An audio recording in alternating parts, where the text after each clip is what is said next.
hoodies. Could you kind of tell us where the idea came from? Sure. I wanted to do something. I'm a huge beer geek and a home brewer. I wanted to do something set in the world of craft beer.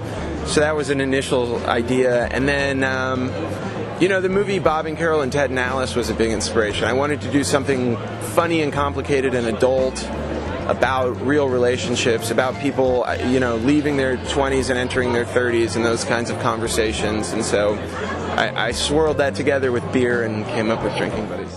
So you're no stranger to the London Film Festival. No. What does it mean to be back here? Well, Up in the Air was here at London Film Festival before it was even out theatrically in the States, I think. So that was a really scary time for me, but I'm feeling much more relaxed this time around, which is nice. And I've been spending a bunch of time here working, so I'm just excited that I get to be one of the locals. At least in pretend world. And working with the likes of Joel Swanberg, Olivia Wilde, and all the cast, just your thoughts on the experience? That is a hard question. We had an amazing time. It was a really special thing for all of us because none of us had done a movie quite like this before. So for the actors anyway, it was just so liberating, and we all felt really close to each other, and it was fun to kind of play with the boundaries of life imitating art, and basing everything on ourselves and on people that we knew. So it was a very kind of specific and fun experience. Yeah, and just strange to the LFF. What does it mean to be here this year's? It's great. I mean, it's so nice to feel like the festival's been supportive of my entire career. I mean, I've been coming here. I think I first came here in 2007, so it's 6 years now, and they continue to show my work. It's really nice. A filmmaker like me actually lives or dies on festival support, so it's really been a huge boon to my career. Is there anything that you've tried in this film that you haven't tried in your previous films? Yeah, absolutely. Working with actors who didn't have lines anywhere particular to go. It had something in common with my previous work in that because of that I had to be thinking about lighting and shooting 360 degrees as far as possible, just to allow them to do whatever they were going to do. Once in a blue moon I'd say to Joe, listen, we're in such a tiny space, let me have this corner, just tell them what to go there. But for the most part it was that's what it was. It was about trying to find ways to light the spaces, to make everyone look great, but also to still be able to keep up with what is honestly entirely improvised throughout the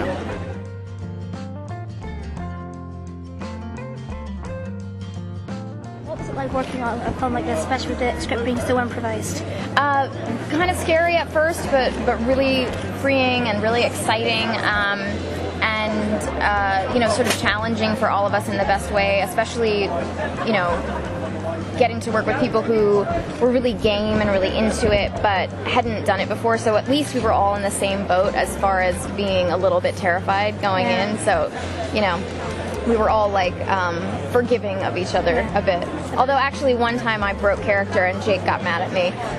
He started teasing me by suggesting that my character was having a nervous breakdown because I started addressing the director. He was like, "No one's in the room, Jill." I was like, "All right, you're so good at this, Jake." What was the atmosphere on set like, working with Joe and the sensational cast involved with the project? Yeah, it was a blast. It was a blast. And the fact that, as is now widely reported, there was a little bit of real beer being drunk on some of the days certainly didn't hurt. But no, it was great. And everyone was, everyone involved in the project really wanted to be a part of it, really wanted to be doing it. They were all terrific, and it was probably, it was a lot of fun. It was one of the most fun things. Experience of working with the cast, Olivia Wilde, Jack Johnson, and Kendrick. Yeah. Your kind of thoughts? They're great. I mean, it was such a pleasure every day. I mean, it was a really cool casting process because we didn't have a script, so I actually got to really meet them through the casting process. And then shooting the film was like getting to know them over a couple weeks, and asking them to really bring a lot of themselves to the film, and it was a lot of my own autobiographical stuff. So it was really, it really was the most fun I've ever had making a movie. Tell me a little bit more about your character, Jill. I based my character on my sister-in-law, actually.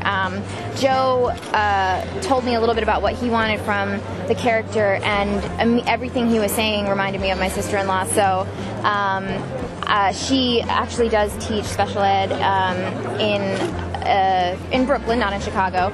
But she's also very crafty and very level-headed, and so it was kind of fun to study her a bit. She was really a good sport about it. She talked to me on the phone for a long time and answered questions that I had in emails and stuff. So it was the first time that I've based a character so directly on somebody in my life, and it was actually great because I had this wealth of information that I could always draw from. Take one memory away from this experience.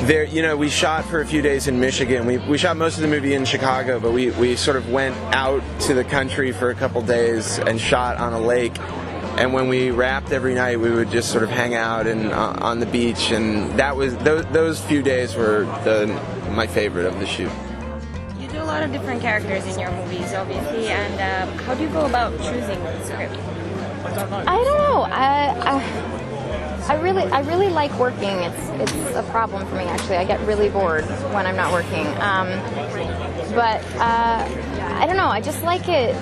I basically just am drawn to honesty in scripts and people being brave enough to say something that I have felt in my life before or have seen in the real world before, and that's what I find really exciting.